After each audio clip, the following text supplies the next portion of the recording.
Hej! Apotek Hjärtat här. Vi finns för att du ska kunna leva ett längre, friskare liv. Det är därför jag är här. För att lagom till det nya året hjälpa dig skaffa nya, hälsosammare vanor. Vi har utrustat den här digitala skärmen med rökdetektorer. Sen placerar vi den här där folk röker mycket. Och varje gång någon tänder en cigarett. Ja, du fattar.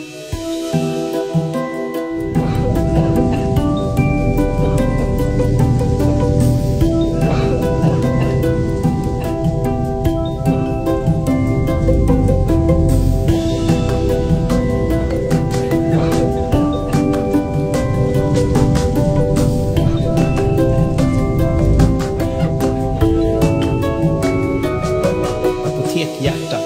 Allt för ett nytt friskare år.